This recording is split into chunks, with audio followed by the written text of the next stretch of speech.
Now I have the pleasure of introducing Maria Belen Power, the Associate Executive Director of GreenRoots in Chelsea. Hi everyone, buenas tardes. I'm going to introduce myself like Dalida did. I'm a mother. I live in Chelsea. I'm originally born and raised in Nicaragua, but now I live in Chelsea raising my kids there. And now my organizational hat is I'm with GreenRoots, and GreenRoots is an environmental justice organization that for the past 25 years has been working to reverse decades of environmental injustice, environmental racism. Do you know what happens when we don't have environmental justice legislation that protects our communities? Our people die. In Chelsea and East Boston have been the two hardest hit communities in the Commonwealth. East Boston being the hardest hit neighborhood in the city of Boston, and Chelsea one of the hardest hit cities in the Commonwealth and across the country. And that's no coincidence when you realize that we carry some of the largest industrial and environmental burdens for the region. The intersection between race, class, language access, and public health are now more clear than any time before.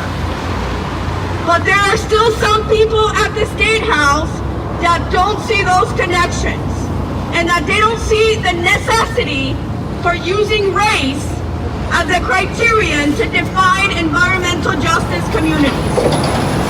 In this day and age, in the time of COVID-19 and racial tensions across the country, it is shameful that the state will not acknowledge race as a key criterion for environmental justice communities and populations across the Commonwealth. Now let me tell you a little something about what happens when we don't have those protections.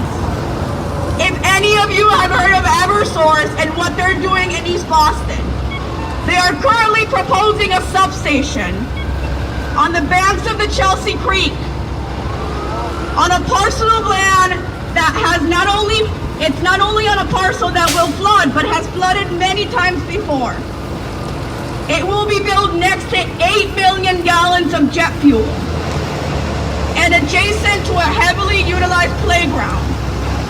And not only that, it's in a dense community that is non-English speaking, and the substation was approved through a process that completely excluded the community.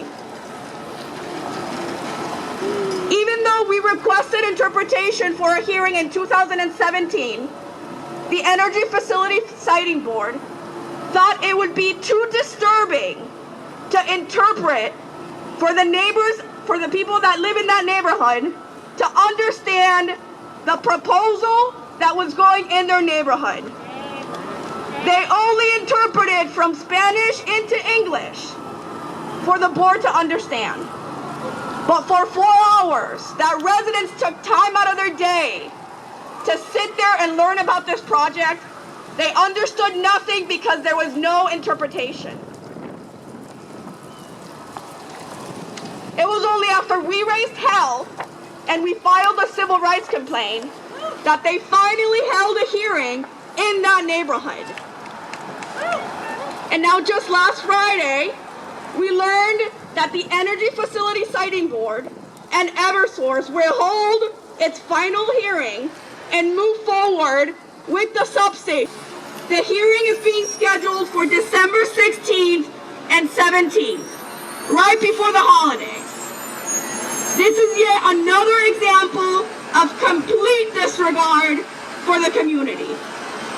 East Boston has been hit the hardest in the city of Boston. Folks are facing eviction, homelessness, food insecurity, unemployment, and so much more. And yet Eversource, Secretary Theorides from the Energy and Environmental Affairs, they want to shove this project down our throats with no regard to health and the safety and livelihood of our residents. We demand Eversource and the state to postpone the hearing until it's safe to meet in person. So so that there is robust community engagement. We also demand the Energy Facility Siting Board to reopen the question of need. Is the substation really needed? Or is it just a return on investment for Eversource and for the pockets of the Eversource shareholders? The state and Secretary Fioriti should be ashamed of themselves for shoving this process down our throats and for their complete disregard for environmental justice.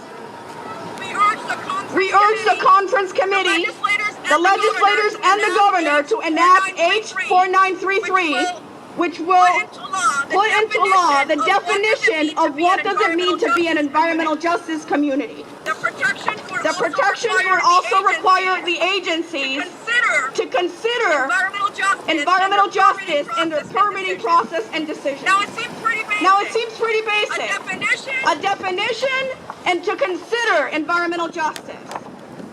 But they're not doing it yet, so we push and we urge the conference committee to report it out favorably and for the governor to sign the bill that has environmental justice legislation. It has been too long. For decades, we have been sounding the alarm of what would happen to EJ communities. We demand environmental justice legislation now. Thank you. Would this state house allow a compressor in Newton? Would this state house allow a compressor in Wellesley? Would the state house allow a compressor in Weston? The leader a few moments ago talked about justice being delayed. We all know that justice delayed is justice denied. Justice delayed is justice denied. Justice delayed is justice denied. Justice delayed is justice denied. So next I would like to introduce Mela Bush-Miles from ACE, Alternatives for Community and Environment.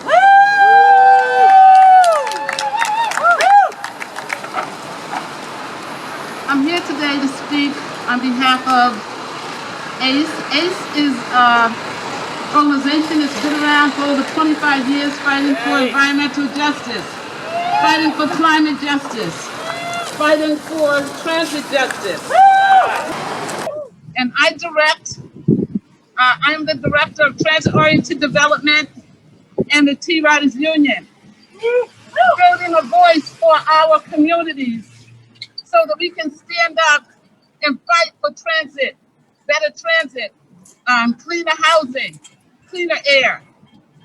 Right now, what is going on in this state around transportation is unbelievable what they're about to do.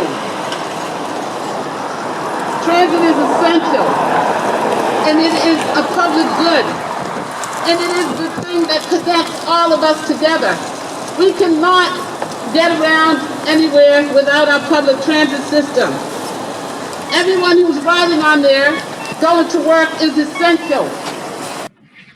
There was an amendment that was a Transit is Essential amendment that was co-sponsored by 23 members of the legislature. And it would have increased the state's operating assistance from $127 million to $435 million. Right now, the T is confronted with a budget shortfall and is doing things and has created a doomsday scenario that I call the MBTA apocalypse. The mass day transit apocalypse is going to happen if something is not done. We have got to get our state legislature to understand how desperate our situation is going to be if they do not act now and do something about our transit system. This budget shortfall that's coming for the coming year will cause the team to do something that they've been working on. They call it forging ahead, but it's actually setting us back. What it will do is cut off whole bus lines in Dorchester, in Mission Hill.